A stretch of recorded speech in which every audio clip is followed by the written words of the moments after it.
एक महाराष्ट्र में कृष्णा नदी के तीर पर करहाड नामक एक गांव है। वहां एक ब्राह्मण रहते थे। उनके घर में केवल 4 लोग थे। वो ब्राह्मण और उस ब्राह्मण की ब्राह्मणी और उसका पुत्र और उसकी पुत्रवधू। पुत्रवधू बड़ी ही साध्वी और बड़ी ही भक्ता थी। पुत्रवधू का जो नाम था वो सखुबाई था। पुत्रवधू का नाम सखुबाई था। और जो सास थी और जो ससुर थे और जो पति थे, ये तीनों एक ही राशि के थे। दूसरे शब्दों में धुंधकारी थे। जितना उपद्रव करे उतना ही कम। और पूर्ण सती साध्वी सखुबाई बचपन से संत महात्माओं का संग करके निरंतर श्री कृष्ण के चिंतन में तन्मय रहने वाली। अब प्रारब्ध होता है, भगवान की ऐसी लीला होती है जैसे गाय जो है कसाई के चक्कर में फंस जाए, ऐसे वो साध्वी सखुबाई का ब्याह ऐसे परिवार में हुआ जहां ससुर भी दुष्ट स्वभाव वाला और सास जब तक सखुबाई के 2-4 थप्पड़ लगा के बाल खींच के सैकड़ों गालियां ना दे दे तो उसको राजभोग पचता नहीं था। और रात्रि में जब तक पैर दबवा के 2-4 गालियां दे के 1-2 लात न जमा दे तब तक सहन नहीं होता था। ऐसा उसका स्वभाव था। देखो, ये भक्त का जीवन है। लेकिन कभी सखुबाई ने कभी किसी के पास जाके या पड़ोस में कभी किसी से नहीं बोला।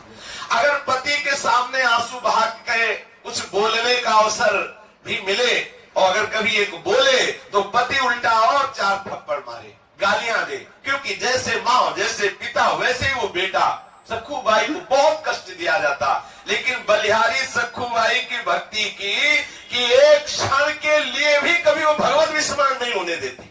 ये देखो, और कभी ये नहीं कि सास से द्वेष करे, पति से द्वेष करे या ससुर से द्वेष करे, कभी ऐसा नहीं। जो उपासक प्रेम रस को प्राप्त करना चाहता है, भगवत साक्षात्कार करना चाहता है, इन भक्तों से शिक्षा ले।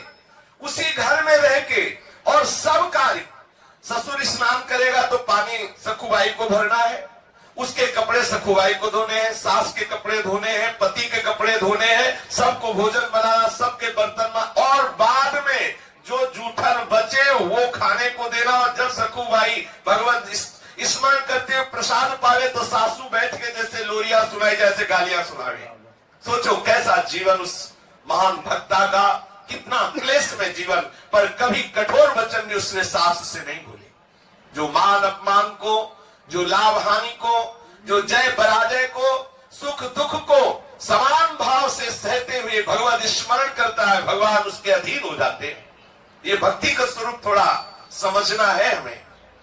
यदि हम अनुकूलता को भक्ति समझेंगे तो हमें भागना पड़ेगा, हमें महाअमृत पद से वंचित होना पड़ेगा, हमें ऐसे महासौंदर्य सिंधु प्रभु के दर्शन का अधिकार प्राप्त नहीं होगा। हमें मान अपमान समान रूप से सहना है, लाभ हानि समान रूप से सहना है, सुख दुख समान रूप से सहना है। और हमें देखना है कि मान के समय या अपमान के समय कहीं भगवत विस्मरण तो नहीं हो रहा।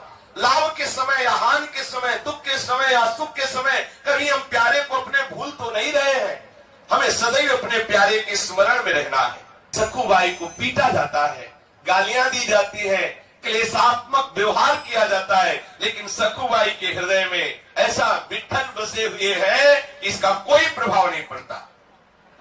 वो अधिक दुष्टा अभिमानिनी कुटिला कठोर हृदया जो सास है, ऐसी परम भागवत परम दयालु श्री सखुबाई को प्रति क्षण क्लेश दे रही है। और तीनों एक से बढ़कर मनमानी क्लेश देते, शक्ति भर के जितनी ताकत है सखुबाई को सताते, उनको सताने में सुख मिलता। शरीर सूख रहा है सखुबाई का, फटे पुराने कपड़े पहनने को मिलते हैं, रूखा सूखा खाने को मिलता है, प्रतिक्षण डांट पिटाई, लेकिन हर समय श्री कृष्ण का चिंतन। यह है भक्ति का स्वरूप। और ऐसे ही भक्तों के जीवन में अद्भुत घटनाएं घटती है जिनका यश गान किया जाता है। प्रातः काल से लेकर रात को सबके सो जाने के बाद तक सखुबाई के लिए घर का काम पड़ा रहता। मशीन की भांति बिना विश्राम किए वो काम करती। सखुबाई का शरीर बहुत कृश होने लगा।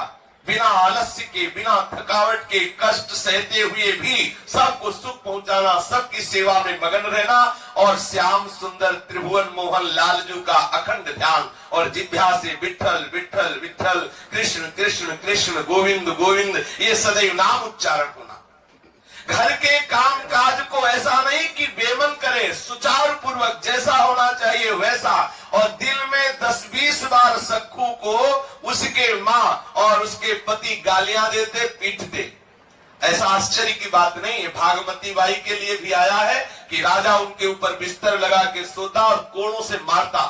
भागमती बाई जिनका यश गाया जाता है। ये भक्तों के जीवन में ऐसे विचित्र विचित्र लीलाएं आती है कि यदि ये साधारण भक्त सुने तो उनको भय लगे कि भक्ति में ऐसा भी होता है क्या। हम तो सुनते थे चकाचक आनंद 56 भोग प्रसाद पाओ, यहाँ तो कोड़ों का भोग लग रहा है, यहाँ तो बड़ा क्लेश लग रहा है। अरे ये उन चरम सीमा के भक्तों की बात है जिनका उदाहरण दिया जाता है। अगर बच्चा 5 किलो उठाता है तो पिता 2 कुंतल उठाने के लिए नहीं कहता। अपने लोग जितने लायक है उतने ही प्रभु हमारे साथ व्यवहार करेंगे। श्री सखूबाई अपने सील और स्वभाव को निरंतर प्रभु के चिंतन के अनुसार ऐसा शांत बनाए हुए थी कि चाहे कितना भी प्रतिकार हो, कभी वो सास से लौटकर जवाब नहीं दिया। सास के सामने वो कभी जवाब नहीं खोलती। पति के सामने 2 बूंद आंसू निकालने का अवसर उसके पास नहीं था, क्योंकि पति सास से भी ज्यादा कर्कश था। अधिक क्या, निर्दय हृदया पिशाचिनी वो सास सखू को पेट भर भोजन भी न देती। घर में अनेक पदार्थ उससे बनवाती, अच्छे अच्छे पदार्थ पाती और अपने लिए रख लेती आगे के लिए, लेकिन सखूबाई को वही रूखा सूखा बासी पवाती। पुत्र, माँ और ससुर तीनों भरपेट पाते, सखूबाई को भरपेट भोजन भी नहीं। इतना होने पर सखू अपने दारुण दुख को श्री भगवान की कृपा का अनुभव करते हुए आनंदित होकर के सहती। सखू की दशा पर गांव के स्त्री पुरुषों को बहुत तरस आता, पर किसी की हिम्मत नहीं होती कि कोई समझा सके। ब्राह्मणी के डर से कोई सखू से बात भी नहीं कर सकता था। सखूबाई मन ही मन भगवत कृपा का अनुभव करती हुई सोचती, कितने कृपालु हैं श्री कृष्ण। देखो ये भक्त का स्वभाव, कितने कृपालु हैं। यदि पति हमसे प्यार करता तो श्री कृष्ण के प्यार में बाधा पड़ जाती। यदि सास हमें प्यार करती, ससुर प्यार करते तो इनमें मन बंटता। सखूबाई एकांत होकर यही सोचती, कितने कृपालु श्री कृष्ण है कि हमें ऐसा ऐसा परिवार दिया है कि मेरा मन केवल श्री कृष्ण में लगेगा, इनमें लगेगा ही नहीं। ये कितनी कृपा है। देखो भक्त हर परिस्थिति में आनंदित रहता है, कृपा का अनुभव करता है। यदि श्री कृष्ण की कृपा ना होती तो मैं मोहवश ससुर, सास और पति के मोह जाल में फंस जाती। कितनी कृपा हमारे प्रीतम हमारे ऊपर करते हैं। एक दिन किसी पड़ोसी ने अवसर पाकर भाग करके सखूबाई के पास जाके पूछा, बहन इतना कष्ट दिया जाता है और तू कोई उपाय नहीं करती, तेरे नैहर में कोई है नहीं क्या?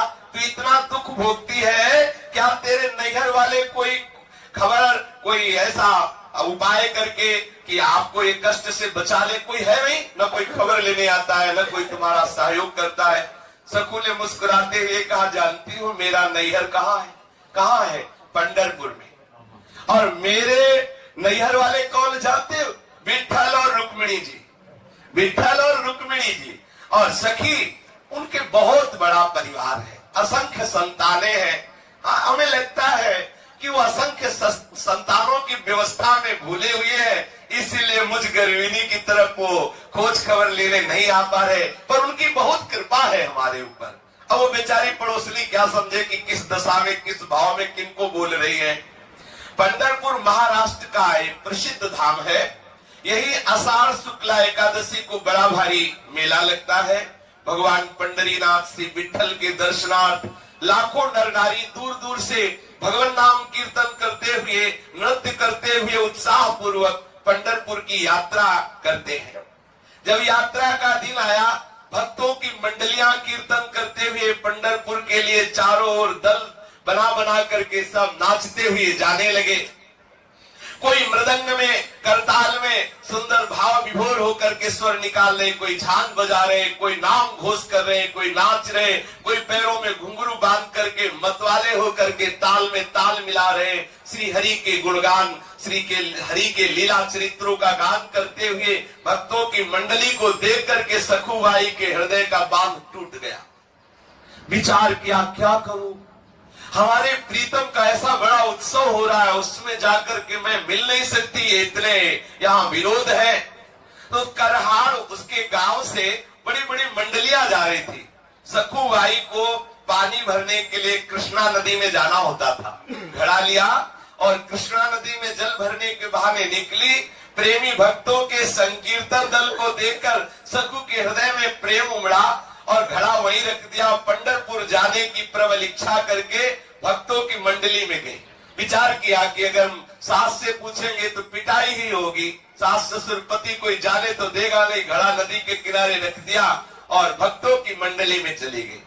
अब सखुबाई संत मंडली में जा रही, पड़ोसी ने देखा कुछ ऐसे होते हैं जलने वाले, वो बस कुछ लोग ऐसे होते हैं जिनका सीसी कैमरा केवल भक्तों के ऊपर होता है। कब छीका, कब पाया, कब बैठे, कब उठे, वो पूरा उनसे पूछ लीजिए। कब कौन सा दोष हुआ वो पूरा उनको पता होता है। ऐसे ही वहां भी थे। दौड़ के जाके सास से कहा, अरे देख तेरी बहू संतों के साथ मंडली में भाग गई, वो तो जा रही है। अब सास ने अपने बेटे से कहा कि देख मैं कहती थी वो है दुष्ट, नहीं माना, जा जल्दी जा। अब बड़े बड़े डंडे निकाले सास ने भी, पति ने, और दौड़ लगाई। जाके देखा तो भक्तों के बीच में उन्मत्त हो रही है सखुबाई, नाम कीर्तन और बड़ा आह्लाद हो रहा है। अपने प्रीतम के दर्शन के लिए विशेष इच्छुक है। और जैसे जहरीली नागिन फुफकार मारते हुए जाए, वैसे ही लड़के के साथ वो सास वहां से भागती हुई आई। क्रोध में आग बबूला होकर के सब संतों के बीच में जाकर उसके बाल पकड़े, घसीट के बाहर लाई, वही डंडा शुरू कर दिया मारना। देखो पानी लेने भेजा था, ये जा रही संतों के साथ, जो गालियां देना हो सब गालियों की पुष्पांजलि सारे रास्ते में बरसती रही और डंडा का भोग लगता रहा सखुबाई के ऊपर। घर में जाकर के डट के पिटाई की तीनों ने मिलकर, सास ने, ससुर ने और पति ने भी। सखुबाई हा विठ्ठल, हा कृष्ण, हा गोविंद। ये देखो महान भक्तों का स्वरूप है, महान भक्तों का चरम अवस्था की भक्ति का ये स्वरूप है। मीराबाई, करमेती बाई, जितने रत्नावती, जितने बड़े बड़े भक्ति स्वरूपाए सखियां हुई है और जो बड़े बड़े भक्त हुए हैं, इनके जीवन में भगवान ने ऐसी प्रतिकूलता की, कृपा की वर्षा की जो साधारण सुनकर कांप जाए। अब सोचो, तीनों ने मिलकर डट के पीटा और सास कहती अरे अभी ये मामूली मार है, इससे मानने वाली नहीं, ऐसा पीटो कि ये चलने लायक न रहे, नहीं फिर भाग जाएगी, ये फिर पंढरपुर की यात्रा करेगी। और सुनो, अभी 2 सप्ताह है पंढरपुर की यात्रा की, इसको जकड़ करके खंभे में बांध दो, बिल्कुल 2 सप्ताह ना रोटी ना पानी, और रोज इसकी पिटाई करो, तब ये मानेगी। और सास की आज्ञा हुई और सखुबाई को बांध दिया उनके ससुर ने और पति ने, और पिटाई की, भोजन देना बंद। देखो कितना कष्ट, आप विचार करके जरा उस स्थिति में देखो, एक कृष्ण वाली भगवत भक्ता, उसके साथ ऐसा दुर्व्यवहार, मार पिटाई, भोजन नहीं, और बड़ी जोर से रस्सी से बांध दिया गया सखुबाई को, खींच करके बांध दिया गया कि सखुबाई की त्वचा में वो रस्सी धस गई, ऐसे जोर से बांध दिया गया। सखु का शरीर वैसे ही कृष्ण था, क्योंकि खाने पीने को ठीक से मिलता नहीं, दिन भर सेवा, पर उसके मन में कोई दुख नहीं है।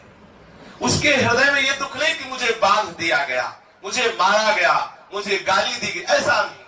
एक हृदय में पीड़ा है कि हे श्री कृष्ण, आपके भक्तों के बीच में मुझे कितना सुख मिला। पहली बार जीवन में भक्त मंडली में मुझे नाचने को मिला, आपके दर्शन के लिए मैं जा रही थी, मेरी सामर्थ्य नहीं कि मैं इस जन्म में इस नरक से निकल सकूं। हे करुणानिधान, हे दीनों पर दया करने वाले श्री हरि, क्या ऐसा नहीं हो सकता कि मैं आपके दर्शन कर पाऊं इस जन्म में? क्या मैं प्रगट में आपके मंदिर में आकर के आपके भक्तों के बीच में नहीं नाच सकती? सखुबाई आंसू बहाते, हे कृष्णचंद्र, हे गोपाल, आज मैं तेरे हाथ बिक गई। प्यारे, मोर मुकुट धारण करने वाले, वैजंती माला धारण करने वाले, हे पीतांबरधारी, दीन जान करके कुछ ऐसा उपाय करो कि मैं आपके दर्शन कर सकूं। मैं बहुत पतित हूं, दीन हूं, अधम हूं, मेरी सामर्थ्य नहीं मैं आप तक आ सकूं। अपने भक्तों के लिए कच्छ मच्छ वारा सुकन न जाने कौन कौन से अवतार धारण किए, आपके लिए क्या दुर्लभ है। हे प्रभु आप कृपा करो, बहुत सुंदर अवसर, भक्ति की मंडलियां जा रही हैं, आपके दर्शन करने के लिए बार बार अवसर नहीं आएगा। हे नाथ आप कृपा करोगे तभी दर्शन हो सकते हैं, मेरी सामर्थ्य तो है नहीं कि मैं उसके चुंगल से छूट सकूं।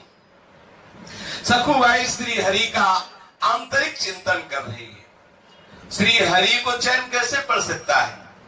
रुक्मिणी जी ने देखा तो चेहरे में उदासी, बड़ी चिंता। पूछा कि नाथ आपका चिंतन करने से सबकी चिंता खत्म हो जाती है, आप चिंता में कैसे। हमें लगता है जब जब आपके चेहरे पर श्री मुख में चिंता दिखाई देती है तो किसी भक्त के लिए, कोई भक्त हमें लगता है कष्ट में है। भगवान ने कहा एक ऐसी भक्त है, पूछो मत, कितना पीटा गया उसको, कितना क्लेश दिया गया, वो हमसे मिलना चाह रही है और उसको बांध दिया गया है। आर्त पुकार से मेरा हृदय जल रहा है, सखुबाई मुझे पुकार रही है। पूरा रहस्य नहीं बताएंगे, थोड़े दिन के लिए तुमको विरह सहना पड़ेगा, क्योंकि ये भक्त ऐसा नहीं कि जाके दर्शन दिया और लौट के आ गए, हमें वहां रहना पड़ेगा कुछ दिन, तभी बात बनेगी। रुक्मिणी जी से ऐसा कहा और प्रभु तत्काल जाग गए। सखुबाई के समीप जो बंधी हुई है रस्सी से, न भोजन दिया जा रहा है, ऊपर से गालियां दी जा रही, पिटाई की जा रही है। सोचो कितना कष्ट, आप विचार भी नहीं कर सकते कि कितना कष्ट होगा। ये है प्रेम का स्वरूप। आंखों से अश्रु और प्रभु के ध्यान में निमग्न।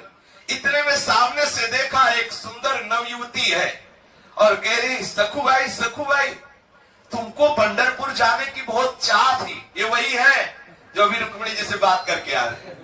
इनको रखने में कोई भी रूप क्या देर लगता है क्या।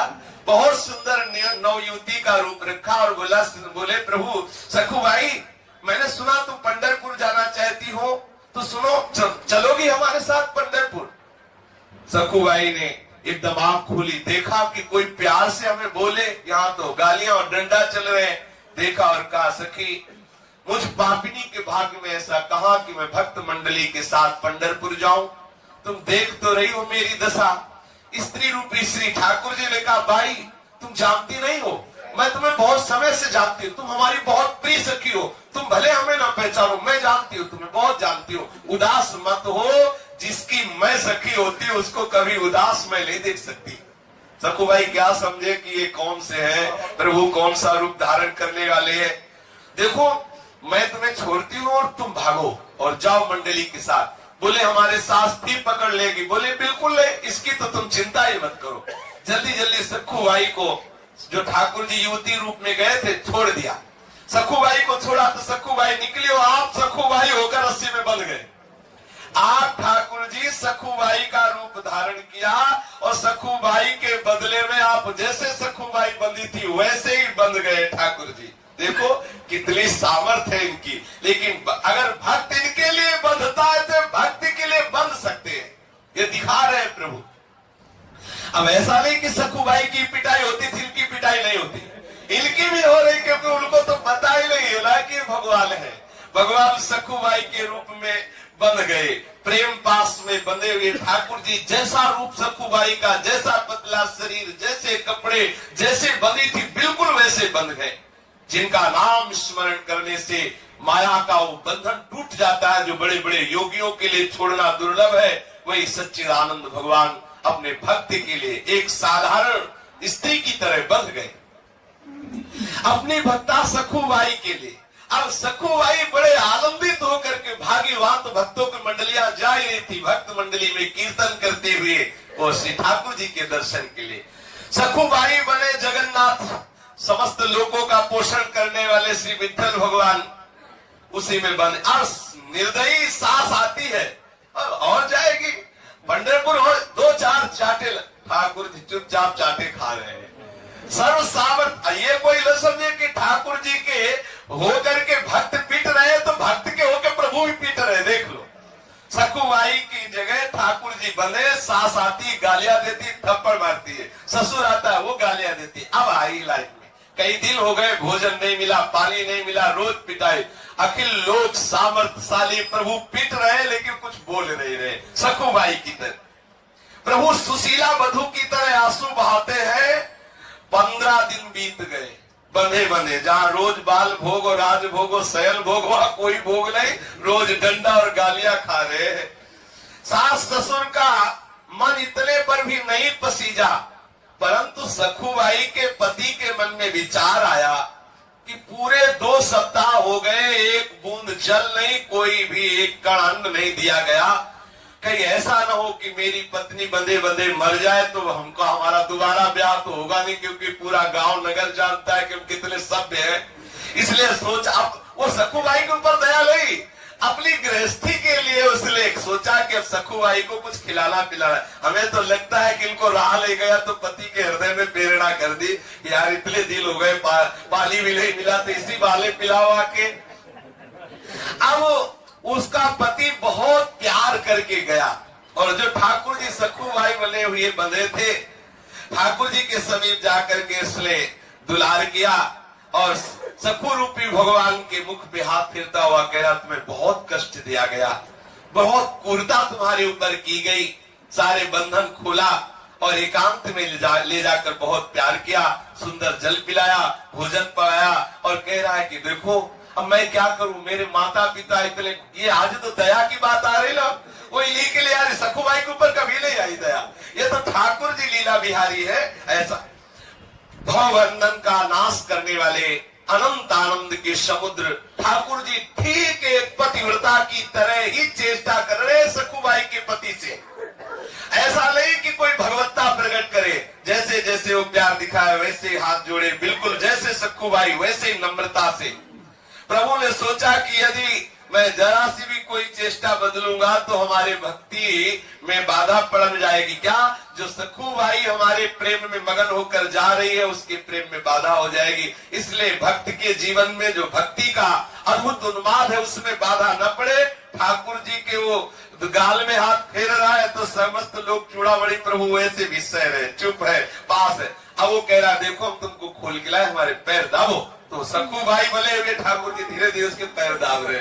आप देख लो हमारे प्रभु का प्यार, देखो कितना प्यार करते हैं अपने जनों से। पग चापू और सेज बिछाऊं, नौकर बनूं हजाम, हाकू बैल बनो गडवारो, बिना तनख्वाह रथवान, यही तो मेरे मन में ठनी, भगत मेरे मुकुटमणि। पति की आज्ञा के अनुसार सखुबाई रूपी श्री भगवान ने स्नान किया, सुंदर रसोई बनाई और सास ससुर को पवाया।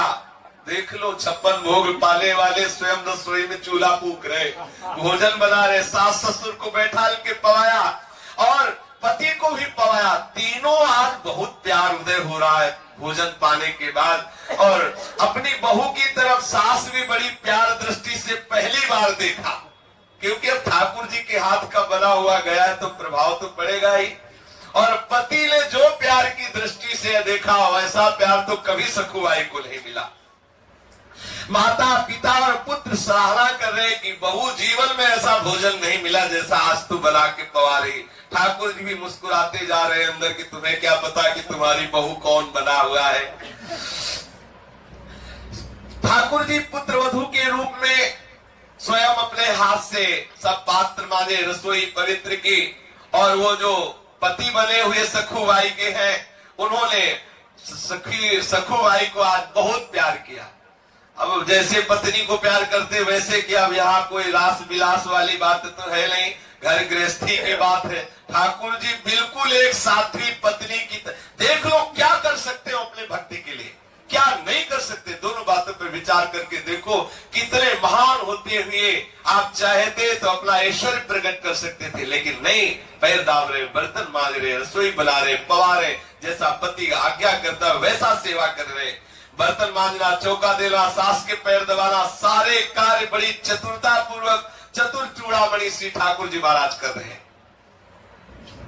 जो स्त्री पुरुष समस्त चराचर जगत के स्वामी हैं, जो भी संसार देख रहे हैं, इसके रचयिता, इसके पालन करने वाले, इसको लय करने वाले अनंत सामर्थ्यशाली प्रभु है, एक साधारण बहू की तरह वो सखुबाई के रूप में सेवा कर रहे हैं। सखु रूपी भगवान अपनी सेवा और सुंदर व्यवहार से पति, सास, ससुर तीनों के स्वभाव को बदल दिया। तीनों बहुत प्यार करने लगे सखुबाई रूप श्री भगवान से। अब तो बड़ा घर में आनंद है, विलक्षण परिवर्तन उस घर में। पड़ोसी देखते हैं कि अब तो कोई मारपीट नहीं, कोई कोलाहल नहीं, बड़ा शांति। सोचा कि भगवान की कृपा हो गई। और उधर सखुबाई पंढरपुर पहुंच करके नाम कीर्तन करते हुए उन्मत्त नाच रही है। प्रभु के प्रेम में वो इस बात को भूल गई कि हमारी जगह कोई और सखी बंधी हुई है। प्रभु ने तो यही कहा कि तुम दर्शन करके आ जाओ, तब तक हम बंधी हुई है। उनको सब भूल गया। गई पंढरपुर में दर्शन के, खूब नृत्य करके उन्मत्त होकर के आनंदित हो रही है। अब भक्त गण हाथों में निशान लिए हुए, ताल मृदंग झांझ बजाते हुए, नाम घोष करते हुए नृत्य कर रहे हैं। गरीब अमीर ब्राह्मण शूद्र का कोई भेद नहीं, सब मंडलियों में उन्मत्त नृत्य हो रहा, भगवान नाम का जय घोष हो रहा है। आकाश में गूंज मच रही, ऐसे नाम घोष हो रहा है। आनंद रस में विभोर हुई सखुबाई चंद्रभागा में स्नान करके पंढरीनाथ जी के दर्शन करके मंदिर के अंदर प्रवेश किया। मंदिर में जाकर श्री हरि के दर्शन करके आनंद सिंधु में डूब गई। प्रभु की वो श्याम मनोहर मूर्ति, वो दिव्य पीतांबर धारण किए हुए सुंदर श्री, आज प्रभु की मूर्ति थोड़ी दिखाई दे रही, साक्षात प्रभु दिखाई दे रहे हैं। कानों में दिव्य मकराक कुंडल, सुंदर अनंत कामों का भी जो सौंदर्य फीका कर देने वाला उनका लावण्य, वक्षा स्थल पर नवीन सुगंधित पुष्पमाला, तुलसी की माला धारण किए हुए और भ्रकुटी का संचालन करते हुए सखुबाई को मुग्ध कर रहे हैं। त्रिताप सदा के लिए जिनके नाम स्मरण करने से ही शांत हो जाता है, उनका रूप देख करके सखुबाई सुध बुध भूल गई। ऐसा मन लगा कि उसने प्रभु के सामने प्रतिज्ञा कर ली कि जब तक इस शरीर में प्राण रहेंगे मैं पंढरपुर की सीमा के बाहर नहीं जाऊंगी। उधर ठाकुर जी बंधे हुए, जो छोड़ा था सखुबाई को, जो बंधे हुए थे, वो खोल करके वहां बहु रूप में चौका लीप रहे, बर्तन मांज रहे, रसोई बनिया कर रहे। यहाँ सखुबाई ने प्रण कर लिया, जब तक शरीर में प्राण रहेंगे मैं पंढरपुर को नहीं छोड़ूंगी, सीमा के बाहर नहीं जाऊंगी। उसे क्या पता कि मेरे बदले में आप पंढरीनाथ ही वहां बंधे हुए हैं। प्रेम मुग्धा सखुबाई पांडुरंग के ध्यान में संलग्न हो गई। अंत में अष्ट सात्विक भाव में अंतिम भाव का उदय हुआ, जिसमें सखुबाई के प्राण इस शरीर को छोड़कर निकल गए। इतना रूप प्रभु का ऐसा है। अपने लोग कहते हैं दर्शन क्यों नहीं देते?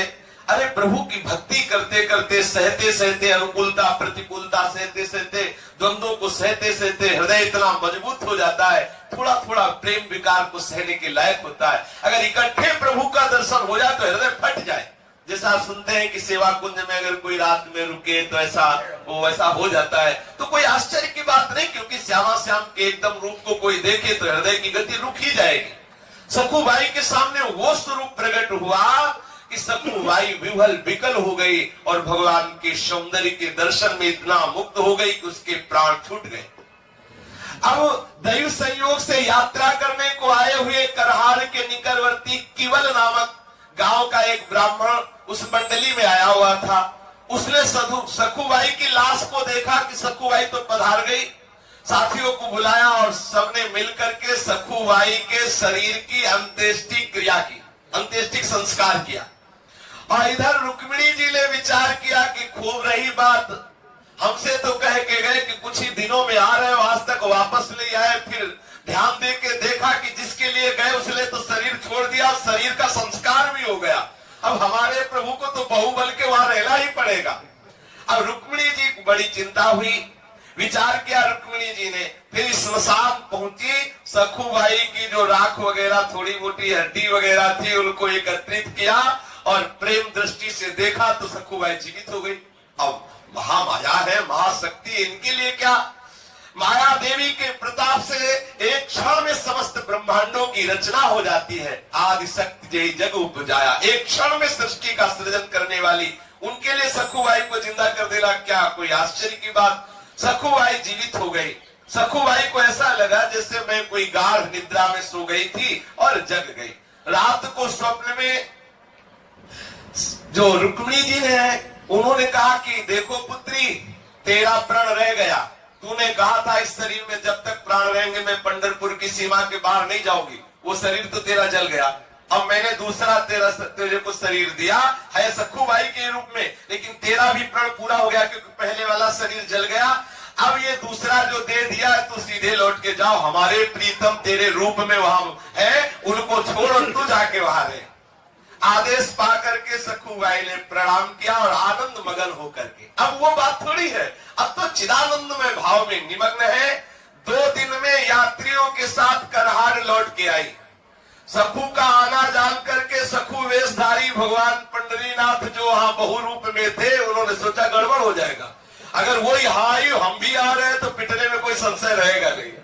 ठाकुर जी ने तत्काल सास से कहा कि हम पानी लेने जा रही है, और घड़ा लिया, घाट पर आई और पूर्व परिचित सखी का वेश धारण करके सखुबाई से मिली, जो सखुबाई आ रही थी। उन्हें देखते ही सखुबाई को सारी बातें याद आ गई, दौड़ करके हृदय से लगाया और बोले, सखी तेरी कृपा से मुझे पंढरपुर में जाने को मिला, मुझे मेरे ठाकुर के दर्शन हुए, चरणों को पकड़ लिया, बहन तुम्हें बहुत कष्ट भोगना पड़ा होगा मेरी जगह।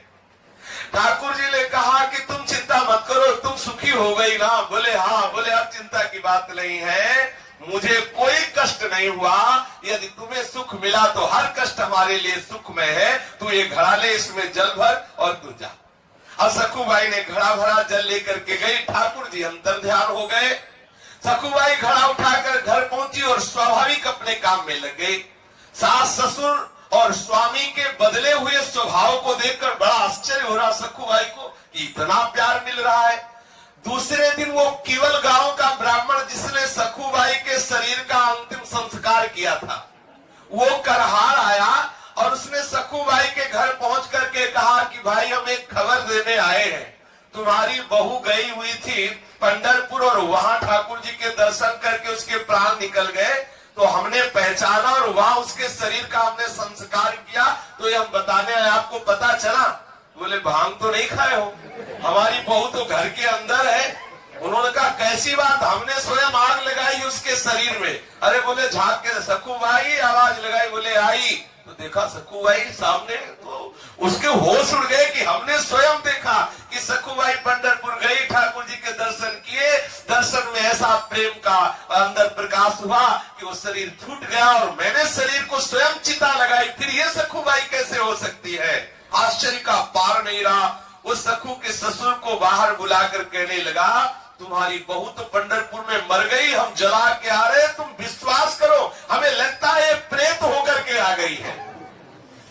सखु के ससुर और पति ने कहा कि पंढरपुर गई ही नहीं, तुम कैसी भूली भूली बातें कर रहे हो?